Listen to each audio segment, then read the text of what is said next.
আসসালামু আলাইকুম ওয়া রাহমাতুল্লাহি ওয়া বারাকাতুহু।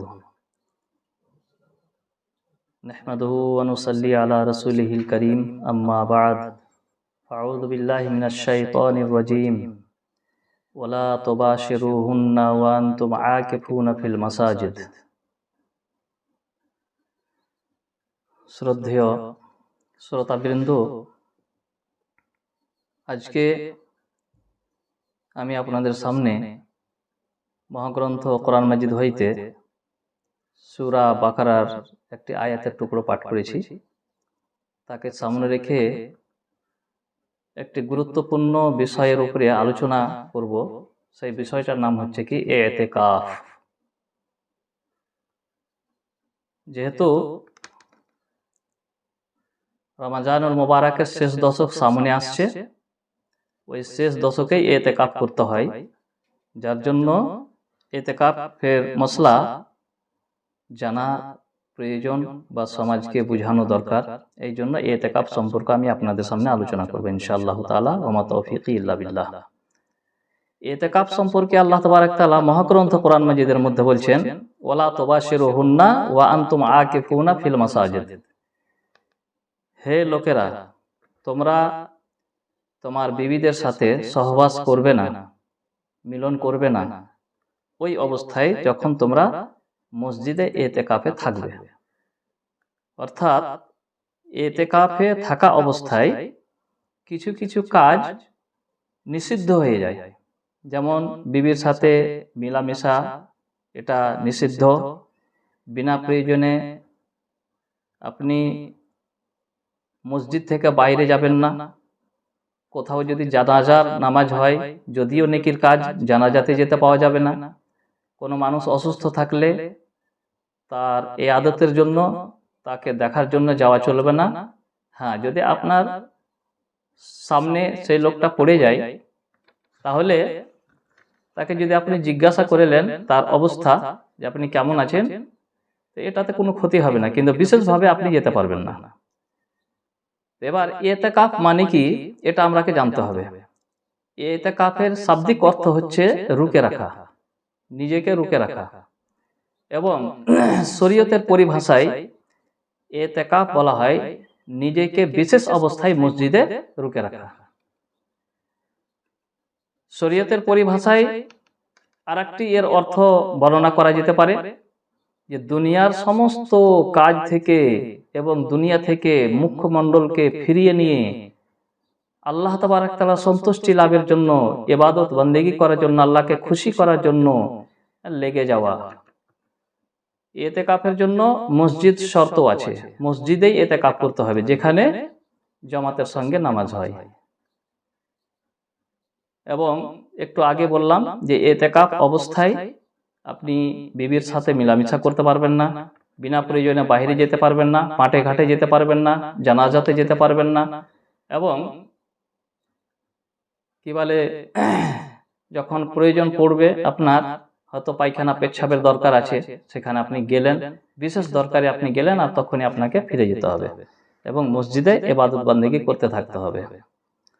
এই সম্পর্কে হযরত আয়েশা সিদ্দিকা রাদিয়াল্লাহু তাআলা আনহা থেকে একটি হাদিস বর্ণিত, আন্নান নবী আয়েশা রাদিয়াল্লাহু তাআলা আনহা قالت আন্নান নবী সাল্লাল্লাহু আলাইহি ওয়াসাল্লাম কানা ইয়াতাকিফুল আশরাল আওয়াখিরা মিন রমাজান।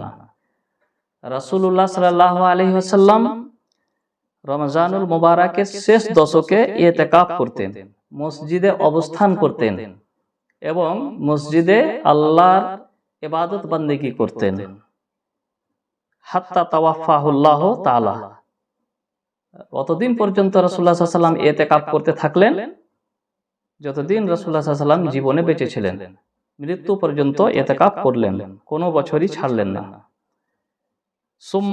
সুম্মা আতাকাফা আজওয়াজুহু মিন বাদিহি, তারপরে রাসূলুল্লাহ সাল্লাল্লাহু আলাইহি ওয়াসাল্লামের মৃত্যুর পরে ওনার আজওয়াজ মুতাহহারাত, ওনার বিবি সাহেবারা ইতিকাফ করতেন। এই হাদিস থেকে বোঝা যাচ্ছে যে মেয়ে ছেলেরাও ইতিকাফ করতে পারে, তবে মেয়ে ছেলেরা, মহিলারা ইতিকাফ ওই অবস্থায় করবে যখন মসজিদে তাদের সুন্দর ব্যবস্থা থাকবে এবং পুরুষদের সাথে যেন ঘুলমিল না হয়, পুরুষদের থেকে আলাদা অন্য জায়গাতে তাদের সুন্দর ব্যবস্থা থাকবে, তখনই এতেকাফ করতে পারে। এতেকাফটা ফরজ ইবাদত নয়, একটা নফল ইবাদত। যদি তাদের মসজিদে সুন্দর ব্যবস্থা না থাকে তাহলে কিন্তু তাদের তাদের এতেকাফ করা চলবে না। এই জন্য যে তাদের পর্দায় থাকা এটা হচ্ছে ফরজ। ফরজকে ভেঙে নফল ইবাদতের জন্য ফরজকে ভাঙা চলবে না, ফরজকে ছাড়া চলবে না। তো এইভাবে এতেকাফ রাসূলুল্লাহ সাল্লাল্লাহু আলাইহি সাল্লাম করতেন। এবং প্রতি বছর রাসূলুল্লাহ সাল্লাল্লাহু আলাইহি সাল্লাম রমজানুল মুবারকের মধ্য 10 দিনে এতেকাফ করতেন।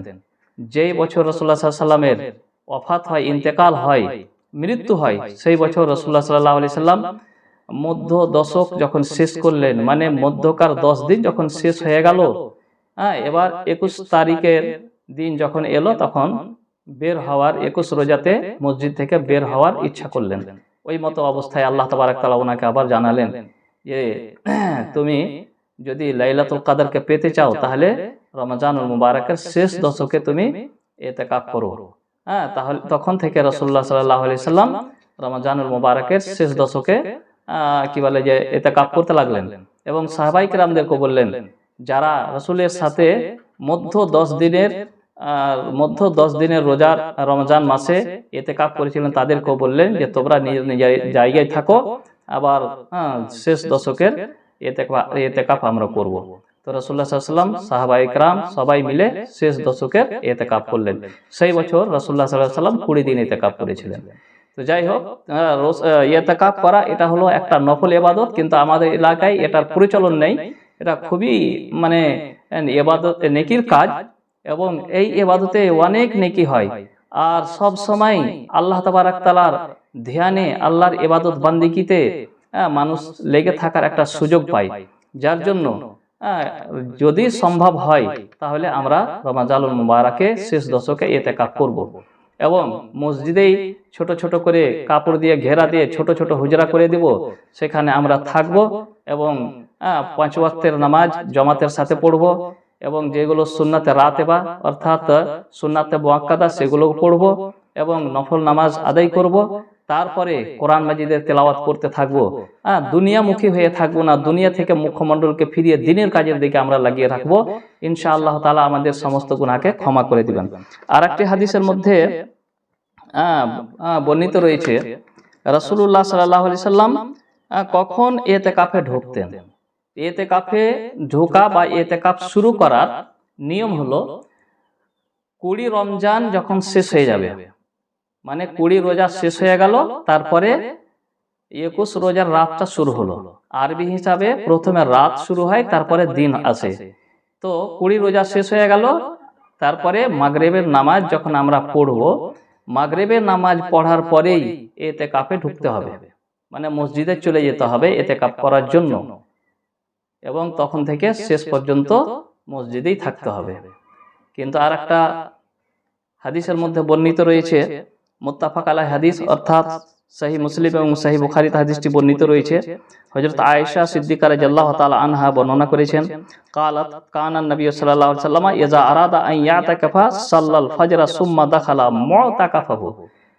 রাসূলুল্লাহ সাল্লাল্লাহু আলাইহি ওয়াসাল্লাম যখন ইচ্ছা করতেন ইতিকাফ করার, তো 21 তারিখের ফজরের নামাজ পড়তেন এবং নিজের স্থানে ইতিকাফের জায়গাতে চলে যেতেন। তার মানে এই হাদিস থেকে বোঝা যাচ্ছে যে 21 রমজানের ফজরের নামাজ পড়ে রাসূলুল্লাহ সাল্লাল্লাহু আলাইহি ওয়াসাল্লাম নিজের হুজরাতে যেতেন। এই হাদিসের ব্যাখ্যায় আল্লামা ইমাম নববী রাহমাতুল্লাহ আলাইহি বর্ণনা দিয়েছেন যে 21 তারিখের ফজরে রাসূলুল্লাহ সাল্লাল্লাহু আলাইহি ওয়াসাল্লাম নিজের ইতিকাফের জায়গায় যেতেন, হুজরাতে যেতেন, যেখানে উনি অবস্থান করতেন। কিন্তু তার আগে থেকেই, মানে গত রাত থেকেই, মাগরিবের পর থেকেই উনি মসজিদে চলে আসতেন এবং ইবাদত শুরু করে দিতেন। যখন ইবাদত সারা রাতই করা হয়ে যেত, ফজরের নামাজ পড়ার পরে ওই নির্দিষ্ট জায়গাতে রাসূলুল্লাহ সাল্লাল্লাহু আলাইহি ওয়াসাল্লাম যেতেন। এটাই হচ্ছে হাদিসের মতলব। তার মানে বোঝা যাচ্ছে যে ইতিকাফ করলে 20 রমজান যেদিন শেষ হবে, সেই দিনকার মাগরিবের নামাজ পড়ার পরে 21 রমজান শুরু হয়ে গেল, সেই দিনই ইতিকাফের জায়গায় চলে যেতে হবে এবং ইবাদত বান্দেগি করতে হবে, তেলাওয়াত করতে হবে, জিকির আজকার করতে হবে, আল্লাহর কাছে দোয়া করতে হবে, নিজের গুনাহ ক্ষমা প্রার্থনা করতে হবে। আল্লাহ তাবারক তাআলা আমাদের আমলকে কবুল করবেন এবং সমস্ত গুনাহকে ক্ষমা করে দিবেন। আল্লাহ যেন আমাদেরকে এই আমলের পাবন্দ হওয়ার তৌফিক দান করেন এবং যেন আমরা এই আমলটাকে চালু করি। আমার দেখা দেখি যদি আরো অন্যান্যরা এই আমল আঞ্জাম দেয় তাহলে তারা যতটা নেকি পাবে আমরাও ইনশাআল্লাহ পাবো। আল্লাহ যেন আমাদেরকে তৌফিক দান করেন, আমিন। আসসালামু আলাইকুম ওয়া রাহমাতুল্লাহি ওয়া বারাকাতুহু।